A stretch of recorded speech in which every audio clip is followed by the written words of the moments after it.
Brazil, a country named after a tree. Not a king, not a tribe, but a tree. Here's why. In our world, the names of nations often carry the weight of history, echoing the conquests of emperors, the legacy of ancient peoples, or the spiritual beliefs that shaped a civilization. We find countries named for great leaders like Colombia for Columbus, or for the communities that first called the land home. Yet, Brazil stands apart. Its name rooted not in human ambition or identity, but in the silent, living world of the forest. It is a name born from commerce, from a single, remarkable natural resource that captivated European imagination and drove an industry that would, quite literally, put this land on the map. This vast, vibrant nation, a titan of South America, owes its very title to a humble tree. Today, Brazil presents a powerful and complex face to the world. It is a behemoth of biodiversity, home to the sprawling Amazon rainforest, the lungs of our planet. Its cities pulse with an incredible energy, a kaleidoscope of cultures, music, and innovation. From the roar of Iguazu Falls to the quiet sway of a hammock on a Bahian beach, Brazil is a land of profound contrasts and immense scale. It is a global player in agriculture, industry, and culture. Its influence felt far beyond its borders. But to truly understand this country, we must journey back in time, back before the coffee plantations and the sprawling metropolises, to a moment when its identity was still unwritten, waiting to be stained the color of a burning ember. The story of Brazil's name is a fascinating intersection of botany, exploration, and economics. It is a narrative that reminds us how deeply the natural world can influence human history, shaping not just our economies, but the very words we use to define our place on Earth. Before it was a nation, it was simply a coastline, a mysterious shore encountered by Portuguese sailors blown off course. What they found there would change their world, not because of gold or silver, but because of a tree whose heartwood held a fiery secret. This botanical treasure would soon overshadow the initial, more pious name bestowed upon the land, proving that the pull of commerce can be as powerful as the pull of faith. This journey into the etymology of Brazil is more than a simple history lesson. It is an exploration of identity itself. It reveals how a single element of an ecosystem can become so economically significant that it renames a continent-sized territory in the collective consciousness of the world. The story is not just about a tree, but about the human perception of value, the relentless drive of trade, and the lasting imprint of a single commodity on the soul of a nation. It is a testament to a time when the world was being rapidly redrawn, and the riches of the natural world were the ultimate prize, capable of christening the very lands from which they came. The tree at the heart of this story is the pau-brasil echinata, known colloquially as pau-brasil or Brazilwood. For centuries before the arrival of Europeans, this tree was a vital resource for the indigenous peoples of the Atlantic forest, such as the Tupi. They knew of its remarkable properties, using its dense, resilient wood to craft everything from their bows to musical instruments. But its most prized quality was hidden within its core. When the outer bark and sapwood were stripped away, the heartwood revealed a deep reddish-orange hue, the color of a glowing coal, or brasa in Portuguese. This vibrant core was the source of a powerful and highly sought-after dye, a treasure locked within the wood. What made this dye so special was its rarity and its intensity. In 16th century Europe, vibrant, color-fast red dyes were exceedingly difficult and expensive to produce. The most coveted reds were derived from sources like the kermes insect, which yielded a brilliant scarlet but required an immense amount of labor to harvest. The discovery of a tree that could produce a rich, fiery red dye was a revelation. The pau-brasil dye was not just beautiful, it was a status symbol. It was used to color the luxurious textiles of the wealthy, the robes of cardinals, and the garments of royalty. In a world where color signified power and prestige, the wood from this distant, unknown land was the key to a new and accessible form of luxury. The process of extracting this precious color was straightforward, which only added to its commercial appeal. The dense heartwood of the pau-brasil tree would be logged and then ground down into a coarse powder or sawdust. This material was then boiled in water or a lye solution, a process that would leach the brilliant red pigment, known as Brazilin, from the wood fibers. The resulting liquid was a potent dye bath, ready to transform pale fabrics into shades of deep crimson, red, and even purple. The sheer abundance of these trees along the Brazilian coast promised an almost inexhaustible supply for the burgeoning European textile markets, a promise of wealth that was impossible to ignore. This tree, therefore, was more than just a piece of timber. It was a vessel of color and capital. Its existence along the coast of South America was a geological and botanical lottery ticket for the first Europeans to find it. The local Tupi people had long called the tree Ibirapitanga, meaning red wood, a testament to their own understanding of its value. But it was the Portuguese word, brasa, that would stick. The tree that burned like an ember would soon lend its name to a land that, for the early explorers, was defined entirely by its existence. A vast, uncharted territory known simply as the source of the red wood. In April of the year 1500, a fleet of Portuguese ships under the command of Pedro Álvares Cabral was sailing for India, attempting to replicate Vasco da Gama's successful voyage around Africa. But the Atlantic's powerful currents and winds were notoriously unpredictable. The fleet swung far to the west, much farther than intended, and on April 22nd, a lookout spotted land. It was the coast of modern-day Brazil, in what is now the state of Bahia. This was not India, but an entirely new world, a lush green coastline that seemed to stretch on endlessly. The Portuguese had stumbled upon a territory that was not on their maps, a land that would soon become their most prized colonial possession in the Americas. Cabral and his men were the first Europeans to make a formal documented landing on these shores. Their initial interactions with the local inhabitants, the Tupiniquim people, were peaceful and marked by a sense of mutual curiosity. The Portuguese were struck by the natural abundance of the land and the apparent innocence of its people. However, their primary mission was trade and the search for valuable commodities. While they did not immediately find the gold or spices they sought, their reconnaissance of the coastline revealed vast forests filled with the remarkable pau-brasil tree. The sailors quickly recognized its potential, understanding that the red dye it produced was a commodity of immense value back home. The initial focus of the Portuguese presence was not settlement, but extraction. The crown was more interested in the lucrative spice trade with the East, and saw this new land primarily as a source of raw materials.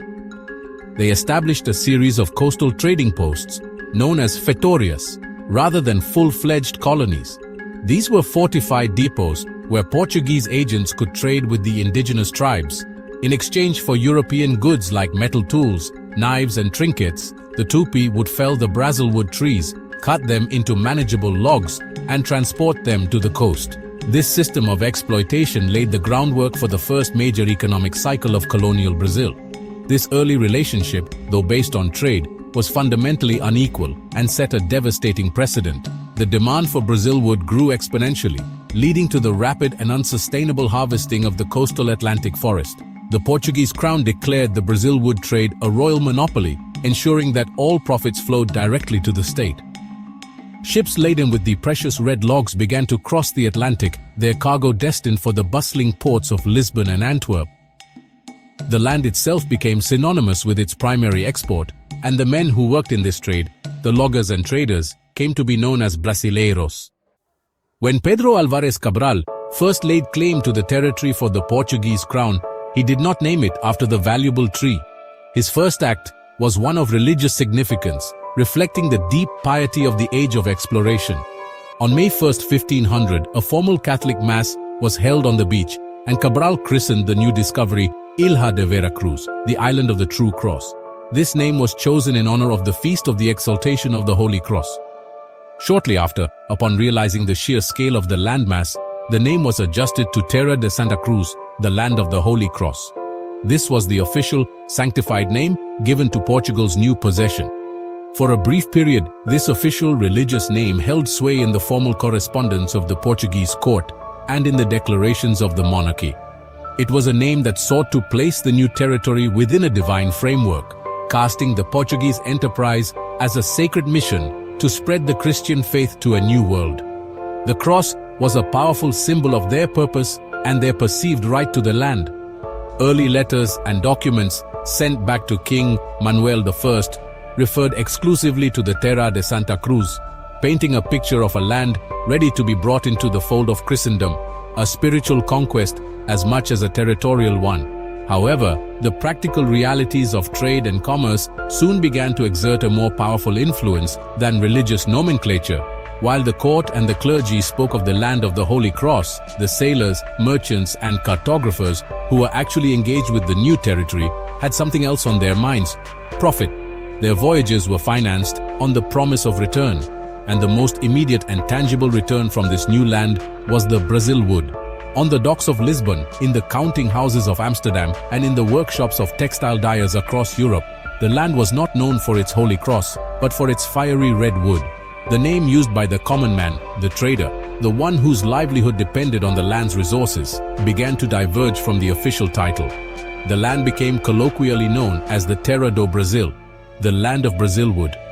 This was not a formal decree from a king, but a name that grew organically from the ground up, born from the everyday language of the marketplace. It was a practical name, a descriptor of what the land offered. The transition had begun, and the powerful earthly allure of the red wood was starting to eclipse the celestial significance of the Holy Cross in the popular imagination. The shift from Terra de Santa Cruz to Brazil was not an overnight event, but a gradual, inexorable process driven by the engine of international trade. The name Brazil began to appear with increasing frequency in the documents that mattered most to the people shaping the global economy: shipping manifests, trade ledgers, and contracts. A merchant in Florence or a banker in Genoa was less concerned with the land's official religious title and far more interested in its primary export. For them, it was simply the land where the Brazilwood came from. The name was a brand, a designation of origin for a highly profitable commodity, and this brand proved more memorable and more potent than the formal name. This informal naming convention was not without its critics. Some devout members of the clergy and the Portuguese nobility were dismayed by the change. They saw the supplanting of land of the Holy Cross with land of Brazilwood as a triumph of worldly greed over spiritual purpose. One early 16th century writer lamented the transition, suggesting that the devil himself was ensuring a tree's name would replace that of the sacred wood of the cross. It was seen as a symbolic defeat, a sign that the pursuit of earthly riches was overshadowing the divine mission that had supposedly guided the explorers in the first place. Despite this resistance, the momentum of the new name was unstoppable. The term brasileiro, which initially referred only to a trader of Brazilwood, began to broaden in meaning. It started to describe any Portuguese person who had gone to the new land to make their fortune, and eventually it would come to describe the inhabitants of the land itself. The identity of the place and its people was being reforged in the crucible of the Brazilwood trade. The economic activity was so all-consuming, so central to the colony's existence in its first decades, that it completely redefined it in the eyes of the world, and ultimately in the eyes of its own settlers. By the middle of the 16th century, the battle for the name was effectively over.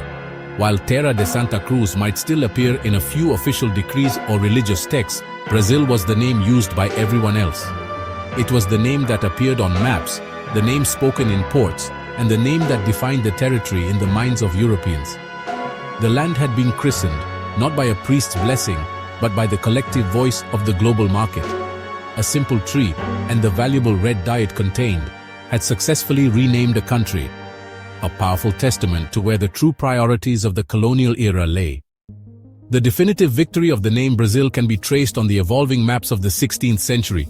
Cartography in the age of discovery was a dynamic and competitive field, and maps were not just geographical records, but also political and economic statements. The earliest maps, produced immediately after Cabral's voyage, dutifully labeled the new coastline as Terra de Santa Cruz. These maps reflected the official perspective of the Portuguese court.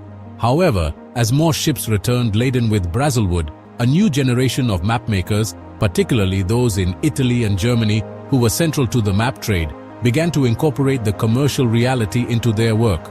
Soon, illustrations of Brazilwood trees and scenes of indigenous people harvesting the timber began to appear on maps of the South American coast. The name Terra do Brasil started to be printed alongside, or even in place of, Terra de Santa Cruz. The famous Cantino Planisphere of 1502, one of the earliest maps to depict the Brazilian coastline with any accuracy, shows Portuguese ships and colorful parrots. But it is the subsequent maps that truly tell the story of the name change. Cartographers like Martin Waldseemüller and Lopo Homem began to favor the name Brazil because it was more useful to their clients. merchants, navigators, and investors who needed to know the land by its commercial identity. The name spread like the dye itself, staining the parchments and papers that charted the known world. It became a fixture on portolan charts, the practical navigational maps used by sailors. A captain setting a course for the South Atlantic was not sailing to the land of the Holy Cross, he was sailing to Brazil. The routes themselves became known as the Brazil route. The name was embedded in the very logistics of the transatlantic trade network. Every log of wood shipped, every bill of lading signed, and every map drawn for a commercial venture reinforced the new name, making it more permanent with each passing year. This process demonstrates how maps are not merely passive reflections of the world, but active agents in its creation. By choosing to label the land Brazil, cartographers were responding to market forces and in doing so, were cementing that name in the minds of their influential audience. They were, in effect, ratifying the colloquial name and elevating it to a status of geographical fact. The land's identity was being drawn, quite literally, by the hand of commerce.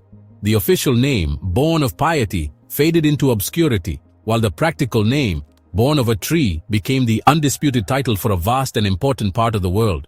The naming of Brazil is more than a historical curiosity. It is a profound reflection on how a single natural resource can forge a national identity. For the first century of its colonial existence, Brazil's economy, its relationship with Europe, and its very reason for being were dominated by this one tree. The pau-brasil was the first chapter in a long history of boom and bust economic cycles based on the extraction of natural resources, a pattern that would later be repeated with sugar, gold, and rubber. But the Brazilwood was unique because its legacy is imprinted forever in the country's name, a permanent reminder of its origins. This connection to a commodity has shaped the country's psyche in subtle but significant ways. The name Brazil is a constant implicit acknowledgement of the land's natural wealth and the foreign interest that this wealth has always attracted. It speaks to an identity that is deeply intertwined with the physical environment, the forests, the rivers, the soil. While other nations might look to a founding father or a revolutionary moment for their core identity, Brazil's very name directs its gaze back to the Atlantic forest, to the red heartwood of a tree that was both a source of immense wealth and a catalyst for its exploitation. The story of the name also carries a tragic irony. The relentless harvesting of pau-brasil to meet European demand led to the tree's near extinction in the wild. The very resource that gave the country its name was almost completely destroyed by the trade it inspired. For centuries, the pau-brasil was a rare sight in the Atlantic forest, the ecosystem it once defined.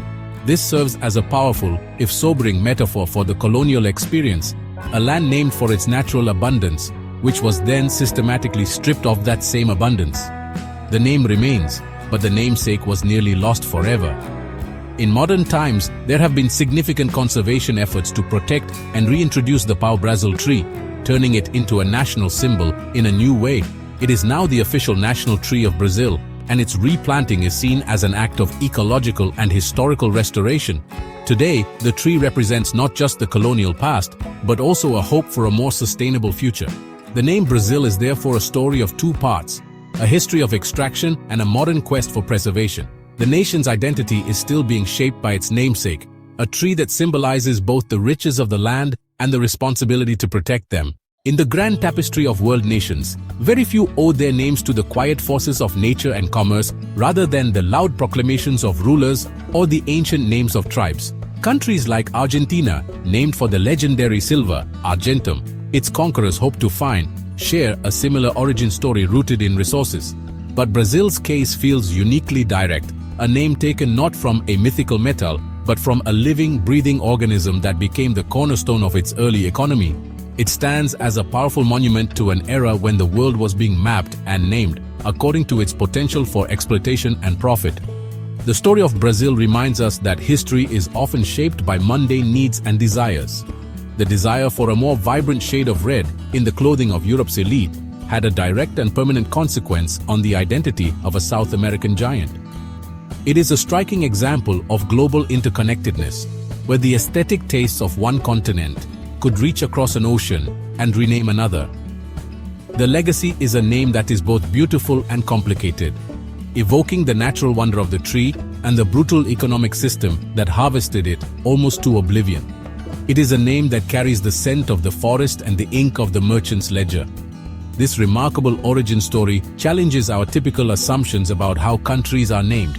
It bypasses the sagas of great battles, political unions, and revered saints, and instead, it tells a tale of botany, of trade routes, and of the simple, powerful appeal of color. The land of the Holy Cross was a name imposed from above, an attempt to project a vision of spiritual conquest. But Brazil was a name that grew from the ground up, watered by the currents of the Atlantic trade. It is a name that tells the truth of its own history, that before it was a nation of people, it was a land of trees, a source of a precious commodity that captured the imagination of the world. The world is full of such stories, where the names we take for granted hold deep and often surprising histories within them. Each name is a key that can unlock a deeper understanding of a nation's past and its soul. The journey of how Brazil got its name is a testament to the enduring power of the natural world to shape human destiny, right down to the words we use to identify ourselves on the globe.